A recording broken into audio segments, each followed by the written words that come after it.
There's no sound, right?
Good morning, everyone, and welcome to the Dose Leprechauns podcast. I'm Jason. This is Nate, and we are the Dose Leprechauns. Dose Leprechauns media coming at you Saturday morning pregame before the Irish take on Arkansas in Fayetteville. If you may have noticed, we got a couple guys that are on site at the game. We got the Irish Giant, Gary Canaday. Make sure you say hi to him. You'll notice him because he's probably going to be the tallest human there that's not an actual player. So if you see Gary, say hello. We also got Jason Lynch, the sheriff, the mayor, pretty much the president of the town of Pine Bluff, or where does he live? Clinton Key, something like that. Clinton, let's say Clinton. Anyway, say hi to Lynch, say hi to Gary. They'll be probably going live a little bit in the stadium and things of that nature. Also, you may notice a little bit different setup here in the studio. We've got a table, kind of a round table, podcast table we're at now. We're seated, obviously, and we have some lapel mics, so we're hoping the sound will be even better than it was before. But yeah, thank you guys for joining us. Got a big game today against Arkansas, coming off a big win against Purdue.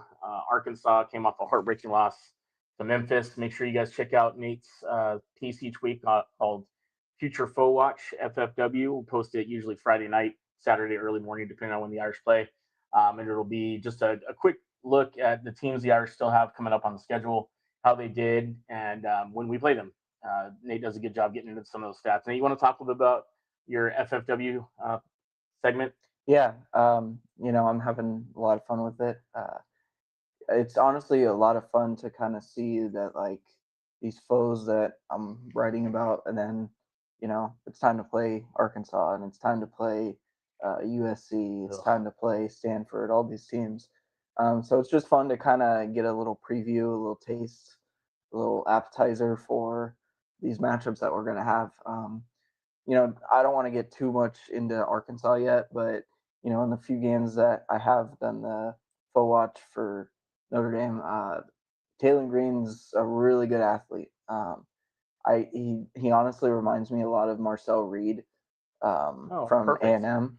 And I honestly think he's just a bigger Marcel Reed, but with more a better accurate arm. too. Yeah, better arm. Perfect. But yeah, I'm enjoying the future full watch. Like I said, there's a lot of good opponents upcoming. I don't think the country is talking enough about USC. As bad as much as I don't want to say that, they're a really good team this year. They're a much improved defense. They have a new defensive coordinator. They've gotten 5 interceptions this season, and one of them's from their defensive line. Oh, perfect. So they have weapons all over the place. Yeah, SC is definitely, this game and SC are the two that I have kind of circled as the two that we need to get through to really show that we are who we think we are and who we say we are. So yeah, it's going to be 2 tough tests against 2 good quarterbacks. Mavia, we saw what he could do last year, and then of course we'll see what Taylen Green's all about today. If Nate's assessment is right and Taylen Green is just like Marcel Reed, well, I hope the Irish defense learned from a couple weeks ago against A&M, because got to get better. You brought up a good point a little bit ago that Arkansas is coming off of a heartbreaker against Memphis. Mm-hmm. They're coming off of 2 heartbreakers. The week before Memphis, they played at Ole Miss, and they were in the game completely. 2 late turnovers by their offense kind of derailed things. They ended up losing by 18. Wow. But they were in it in the fourth quarter. They were down by a possession, had the ball, looking to score and tie the game up at Ole Miss, which is pretty impressive. And turnovers are a big story in this game. I think Notre Dame, obviously, the defense has been one of the biggest talking points this season, and for all the wrong reasons, unfortunately. But this could be a huge game for the defense where, they can say, hey, this isn't a bad defense. It's just a defense that's learning and needs time to adjust with a new defensive coordinator. Yeah, and then this is game 4 for the Irish. Obviously, we're 1-2. I don't think anybody expected us to be here. I think most people thought either we'd sweep the 2 difficult games on our schedule or split. Unfortunately, we lost both. But I keep going back to the fact that we've lost 2 games to 2 top 10 opponents by a combined 4 points or 3 points. No, it's 4 points. I know there is no good loss, especially in today's college football with the playoffs. But when you really look at the competition we face, I don't think Arkansas has the same kind of resume. Ole Miss, Memphis are probably the 2 that stand out in terms of who they've played. But even as the defense has struggled this year, I don't think Arkansas has seen anything quite like the athletes that we're going to have out there. And we do want to say that Marcus Freeman this morning on College Game Day, we reported it earlier, but Leonard Moore, star cornerback, is not looking great to go. He's got his pads ready. It looks like they're going to have him go out and do some early outs and some early morning, test runs, and if you want to call it that.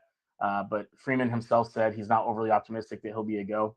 There's no way to sugarcoat it. That would be a huge loss in this game because you're gonna have to rely on a couple freshmen, Dallas Golden, who I thought actually looked pretty dang good as he got kind of a feel for college football speed, if you will. I think Dallas Golden's going to be a superstar, quite frankly, at some point in his career. But going to an SEC game on the road, your second ever second ever game play is no easy task. So, but you know what? I really do. I have faith in Coach Mickens. I think, and I'm sorry, I just don't have faith in Coach Ash. I'm hoping that Freeman has truly been more involved this year or this week in game planning on the defense, and hopefully he told Mickens to turn him loose and do what we do, and that's play man, challenge people, get in people's face, and let's ride. Let's get after it. Choose hard, be aggressive, all those things that we talk about, the gold standard. Let's make it happen this week. This is the week to do it. Somebody, I think it was on Fighting Irish Faithful the other day, I heard Joe talking about the first few games again with Al Golden as a DC, and the kind of the coming out party, so to speak, was against North Carolina. But then I went back and looked, and that game was more of a coming out party for the offense. The defense was still struggling, but even the great Al Golden, his first year was a little rough. It was a little bit rough. It wasn't like this elite defense that we saw in 24 and 25, or I'm sorry, 23 and 24. But regardless, we have the athletes: Drake Bowen, Jalen Sneed, KVA, who has been remarkable this year. Christian Gray, despite what people want to say, has been fine. The safeties, Tay Johnson, we saw is going to start today, which I love. We've been calling for Tay Johnson to start from the get-go. I mean, 2 weeks before the season started, I had Tay Johnson as a starting safety along with the Don Schuler. So I'm optimistic, cautiously optimistic. But then Nate's going to get into some of the more details. But looking at the Arkansas offensive, their team stats thus far, 4 games in, they're very good. Taylen Green is an absolute stud. He's got a good arm and he can move around, and if venture to say he's a dual threat quarterback. Right now they're averaging 552 total yards per game. Again, playing some teams that aren't exactly known for their defense, but let's be honest, the Irish have struggled this year defensively so far. Their passing yards per game, they're sitting at just over 324 yards passing per game. They're rushing for over 227 yards a game, and they're 294th in the nation. Oh, I'm sorry, points for 294th in the nation. That seems off, but anyway. They can score, bottom line, and they can score at will, and they're at home. I will tell you that a lot of the folks that we have on the ground right now are saying that there's a lot of green, a lot of Notre Dame fans, so I'm hoping that's the case. One of the intangibles, Nate, that I kind of want you to talk about is the fact that there's a lot of dissension right now amongst the Arkansas ranks. The coaching staff, the fans are super pissed off, just like we are with our DC. They are like that with their head coach. Nate, what's your what's your feel on how that's gone? What's going on with the controversy and their coaching staff over there? Yeah, I've seen on mainly Twitter, like people were flipping out after the way the Memphis game was handled. Arkansas had the ball with about a minute 15 left, and they were looking primed to score, to be honest. Mhm. But they were probably 10 yards out from a touchdown, and they decided to keep it on the ground instead of, in my opinion, putting the ball in the hands of their best player on offense. Mhm. So they put it on the ground. They put it with the running back, and they wanted to drain out the clock and then kick a last minute field goal. But in my opinion, that's probably the worst thing you can do in college football because it's not like the NFL. College kickers aren't NFL kickers. Right. So I think that was part of the issue, and that they were so close in these games. Um, you know, the guy that put the ball on the ground last week, Mike Washington, the Arkansas running back, he's a very good running I was back. gonna say, isn't he their running back one? Yeah, he's their bell cow. There's been last week was the only week where he didn't eclipse 100 yards or more um, rushing, and he put the ball on the ground, like I said. So that was obviously a tough game for him. Like I said, Taylen Green, he's different. He's a superstar. One thing he has struggled with last week, especially, was interceptions. Through two last week, he's had 2 games where he's thrown 2 interceptions this season, and that was against Memphis last week and Arkansas State in week 2. Ooh. I guess you call that week 1. They played week 0. Yeah, the whole week 0 thing has me messed up all the time. Confused. One thing I did want to talk about, going back to Notre Dame for a second. So I went back and watched the game. I texted you about this, but I went back and watched the game, and Which a game? lot of the Purdue game. Okay. A lot of people were talking about the issue with the headset with Ash and Freeman and all that. I think that I attribute that to them not moving around before the play starts defensively. Because in the second half, I think I saw them do it twice. And what I mean with them moving around is the linebackers, adjusting the defensive linemen and telling the safeties, hey, you're deep, or you're playing man, or you're playing zone, whatever it is. So I didn't see much of that. I don't know if that was the main issue. Obviously, I don't have a headset on. I'm not hearing what's going on in those plays. But I attribute some of the issues in the first half to that. Obviously, I'm not, pledging for Chris Ash to keep his job, but I could see that could be an issue. And I mean, more than anybody, I want this defense to succeed, and I want Chris Ash to succeed because it's for the betterment of the team. Totally. Even if you have a subpar defense, like this is one of the best teams in the country. If you think about it, like my main issue this season, I talked about it on the preseason show, was the offense. You didn't know what you were going to get out of CJ Carr or Kenny Minchie. Right. And that's the least of our concerns. CJ Carr, you don't have to worry about. But it's the defense that it's just so confusing to me. Yeah, it is. There's really no good explanation for it. I mean, some people have said the last couple weeks on the social media channels that losing the leadership of Cross and Mills and Kaiser has been something they felt. Even Benmo, who was still kind of on the sidelines cheering guys up and getting them in the right position.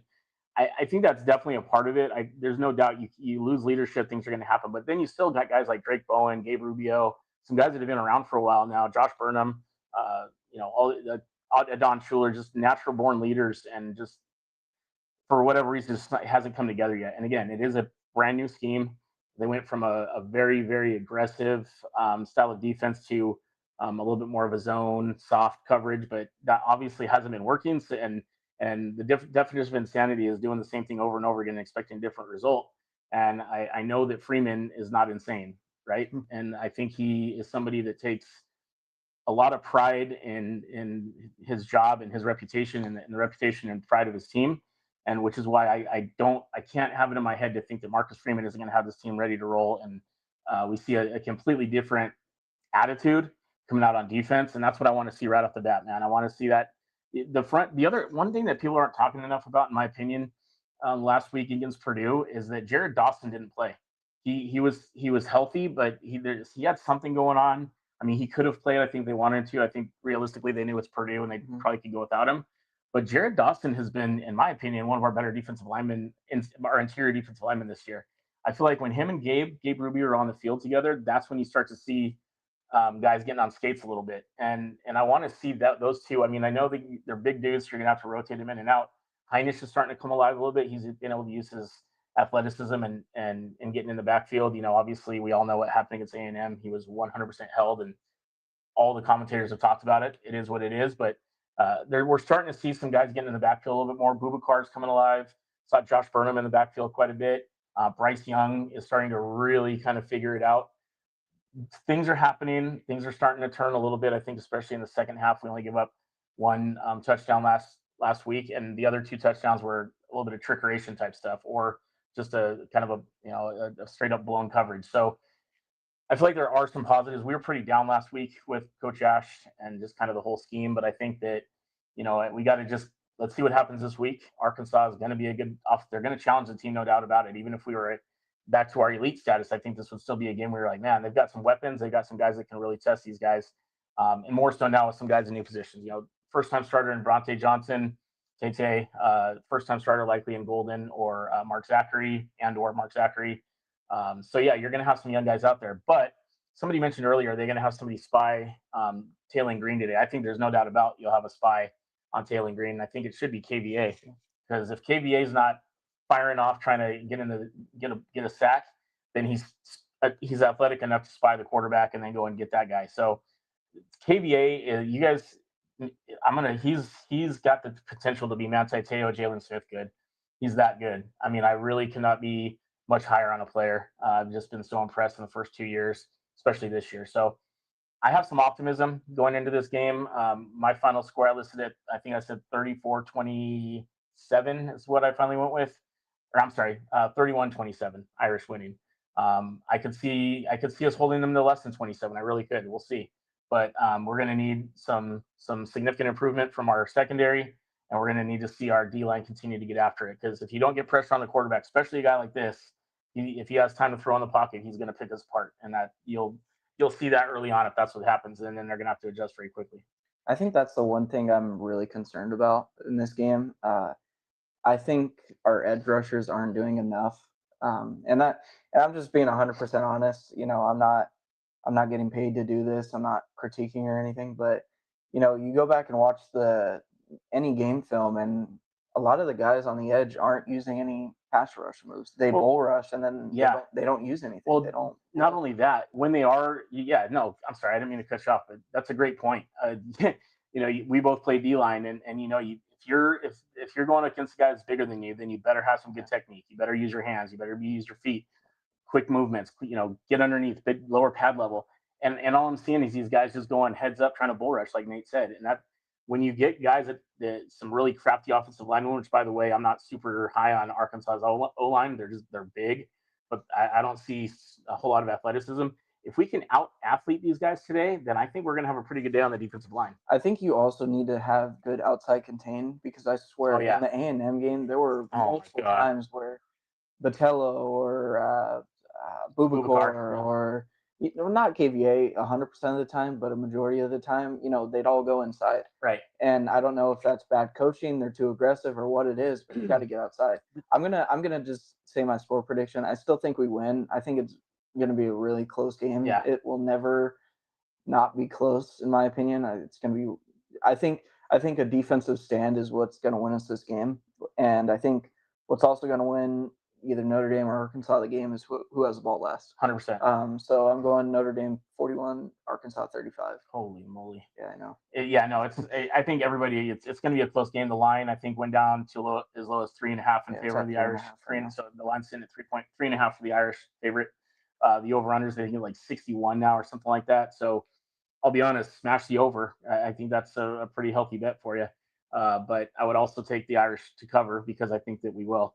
One thing, going back to the pass rush also, I keep seeing this thing that in the NFL too, it's like, what you start to see guys, if they feel like they're getting beat, they're lowering their shoulder and they're trying to do like this side attack type thing. I just, as a defensive lineman, I coach the little D line. I just can't imagine that being your strategy, is like, let me get my shoulder turned and my whole body turned so that he can leverage me.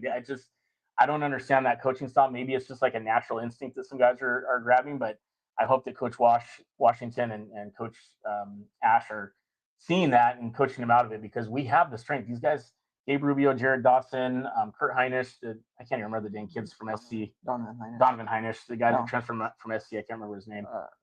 Anyway, that guy, yeah. I just keep seeing his shoulder dip move, and it's just not working. Like, I want to see an immediate push-pull rip, push-pull swim, something. Just give me some technique. And again, starting to see it a little bit more with Boubacar. Josh Burnham showed some really good athleticism and technique last week. But yeah, Botello, I'll be honest with you, I love Botello, but he's been a little disappointing for me this year. I don't know if maybe he's just not 100% healthy, but I have not seen him be the havoc causer that I know he can be. So we'll see. Pat Malloy has our score at 49-35 for the Irish. I would love that. I would love that. Let's see. Rob Carbone, this game scares the you-know-what out of me. Petrino versus Ash, Lord help us. Can't free release versus their wideouts. Yeah, definitely not. Definitely not free release. I mean, what are their wideouts names? I know one of them is really good. Their best one is Omega Blake. I mean, that's right. Sick name. Yeah, that's a really cool name. That's a football name right there, man. That's a wide receiver name. Yeah. They have a bunch of receivers. They don't. I guess Omega would be their number one receiver. Is he related to Kenny? Sorry. They have a few guys that they use a lot. They don't have. I guess, like I said, Omega would be the number one target, but they kind of spread the ball around pretty evenly. They use their tight end Rohan Jones a little bit. That's a cool name too. But not. I wouldn't say they use him as much as we do Eli. His name's Broham? Or Rohan. We're calling him Broham. Sorry, we're calling him Broham. That's an awesome name. Brett Boyson throws in his score at 42-23 Irish. Gosh, Brett, if that happens, I'm sending you a shirt, because that would make me very happy. I would love a little bit of a relaxing second half, but I don't think that's going to happen. I think we're all going to be biting our nails the whole game. Brett also had a little comment earlier. I don't know if you guys saw it. If you haven't, highly recommend you go back and find it on YouTube or something. College Game Day did a really cool piece on Jeremiah Love.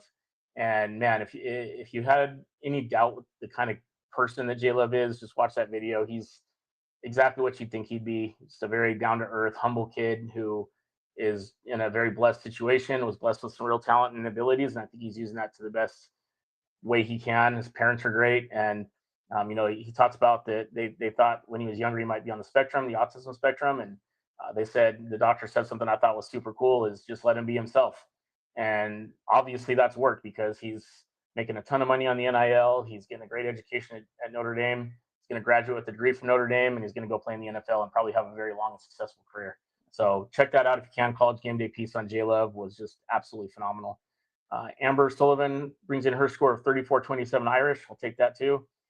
Patrick Wright says first play for Irish, 72 yards of fields. That'd be sweet if we went to play action again.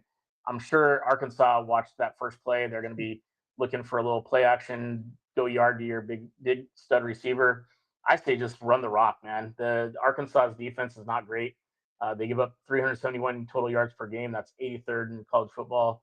Passing yards, 213, 75th in college football. Their rushing yards allowed, 157.5. So, and they're ranked 14th in the SEC in total defense. And the SEC lately hasn't exactly been known for their defense, so that's not a great sign for them. They recently allowed over 400 yards per game. They missed tackles, a lot of aggression, lack of aggression, and mental lapses are some of the reasons they've been struggling. So their defenses, we can have some big plays on them, and I think J Love and Jadarian Price are going to continue to pound it and make plays, and I think our O-line is going to have a pretty good game today. Misty Cowart brings in her score. She's got the Irish winning 31-20. See, Brett Boyson said Freeman said he believes the median and one-on-one work they did this week was great. I believe they are tired of being ranked 118th in points per game. Our D will show up. Brett, that is a crazy stat to me, 118th. Again, like Nate said earlier, even if we had a subpar defense this year so far, we'd be undefeated. And 118th in the nation on team total defense is absolutely nuts for Notre Dame. I mean, we're known for defense, especially lately. That just blows me away. And I cannot see guys like Adon Schuler and Christian Gray and Gabe Rubio and KV, all these guys, Drake Bowen, being okay with that. Their pride, they have too much pride, they have too much ownership in this program to continue to let that be the case. One point I wanted to add real fast. Arkansas is averaging 6 penalties a game. Wow. So I think we can, Be disciplined. cause some issues, and maybe. Well, I don't think we'll have any false starts on them, but never know. Yeah, I mean, it's there's this game's going to be. I think this game's going to bottom line come down to turnovers. If we can force more turnovers, if we win the turnover battle, I think we'll win. If you start, CJ Carr turns the ball over and then they go and jump off to a 10, 14 point lead or something like that, then I think we're in trouble because I don't think we can get in a shootout from behind with them because I think they can just continue to pass the ball and get some of these big chunk plays. Yeah. That we've been struggling with. The spread went from 6.5 to 3.5, so that means everyone is taking Arkansas. Vegas never loses. Indy 34. The spread went from 6. This is from Hector and Mandy Chiesa. The spread went from 6.5 to 3.5, so that means everyone is taking Arkansas. Vegas never loses. Indy 34, Arkansas 24. Okay. From Patrick Wright, if we have a bad day defensively, does Ash get the axe? I think it's really hard to say how that's going to go. I think Freeman's starting to maybe show a little bit more than I expected to see of him in terms of the frustration. I kind of like that shirt idea, but we're not going to. Some of the things he said about being together or being on your own and then it not being good for anybody. I think that is kind of coach speak, but at the same time, fairly directed in one particular direction. I think if we continue to have major issues, guys being out of place, guys not having good technique, guys not making adjustments in game, then I mean, how can you not make some sort of change at this point? If we have another game where we're giving up like we did against A&M, 500 yards of total offense or something like that, that you can't have that, and especially with the athletes and the talent that we have on this team, it's unacceptable for fans, for coaches, for players, for boosters, for everybody. So. I don't know if Ash gets the axe if this is not the greatest game for us, but I think some changes already have occurred, and I think they'll continue to occur if they don't get this thing right. Yeah, I don't think he gets fired this season even a little bit. I think even if we lose out, say, I really hope we don't, but if we did, I still don't think he'd get fired. I think that would be more of an off-season move. Yeah. I think they could shadow fire him. Yeah. And just be like, hey, go hold coach's water or get him a coffee or something. But yeah, Notre Dame is not known for midseason, terminations, no matter how bad things get. Unless you're Brian Kelly. We'll have to blame somebody else. Well, yeah, that's true. Brian Van Gorder got terminated hard with some major aggression, which was actually really such an awesome moment when that happened. But anyway, that was like 2 years coming, in my opinion. Let's see, Amber Sullivan says, I think the defense needs to come out with an attitude problem. I'm sure they are tired of everyone yapping about how bad they are. I'm sure, 100% sure, with 100% confidence they are, because it gets old hearing the same thing from the same people. And the talking heads out there, the interesting thing is a lot of the guys that get paid to break down games and to analyze everything and to talk about all these different teams, even they are not worried. Like, you hear some of the, Nick Saban, for crying out loud, possibly the greatest college football coach of all time, is like, look, Notre Dame's still talented. Notre Dame's still good. I still think they're going to be a playoff team. Kirk Herbstreit, who's a notorious Notre Dame not liker, downer, even was like, hey, Notre Dame's going to make the playoffs. You heard it, I'm sticking to that. So the guys that actually get paid for this, that have even shown some Notre Dame bias in the past in the wrong way, are saying that the Irish will still make the playoffs and they'll still be fine. And I have to agree with that because I have probably too much faith in Coach Freeman. I mean, that guy there's not much he could do or not do that would make me want him to go anywhere. I think Freeman needs to be given a contract that says you can leave when you'd like, because he has completely and totally changed everything about this program, from the can't win a big game narrative to can't make the playoffs to can't, all these different things, that the narratives that were there because of the Brian Kelly era. Freeman's changed those things. He's likable. The team's likable. Even coaches and players and programs that usually hate Notre Dame are, well, Marcus Freeman, so except for James Franklin, of course, because that guy's just an absolute idiot. By the way, I think Oregon goes into Happy Valley. Is that what it's called? Happy Valley? Yeah. Whatever. White Valley, white out, white heat, whatever. And I think Oregon's gonna win by double digits today. Normally we wouldn't talk about another team, but we really, really, really just like Penn State, almost to the level of SC. Not quite yet there for me, but it's close. So yeah. Oregon wins by double digits. Book it. I think that would also be pretty big if Oregon wins. I don't want to talk too much about this, but it'd be big if Oregon wins because I don't think Penn State beats Ohio State this year at the shoe. Um, so I don't think Penn State with their only two toughest games this season, if they lose those two, I don't think they make it. I really like this quote from, or this comment from Ricky Spanish on Facebook. I don't like to quote Aaron Rodgers, but we need to relax. We got this. Sports analysts across the board are still saying Indy will make the playoffs, and the program is built to fight. 100% agree, Ricky. I mean, again, we've talked about it ad nauseum. It's one of those things where it's what have you done for me lately? And we started off 0-2, despite what happened last year and despite what happened against Purdue. We're still a sub 500 team. And I think the fans are only focusing on that, not thinking about the fact that those two losses were two top 10 teams for a total of 3 points and 4 points. Sorry, gosh, I keep messing that up. So yeah, I'm personally not super concerned overall. I'm unhappy that we're 1-2, but I'm also not going to lose any sleep over the fact that we're 1-2 because Marcus Freeman's our head coach, and we have CJ Carr for at least the next probably 2-3 years, and Jeremiah Love and JD Price this year. So yeah, we're in a good place no matter what you may want to think. Obviously, the defense needs to get better. Everybody knows that. They know that, and I think they will. So I think we're going to call it there for the pregame show.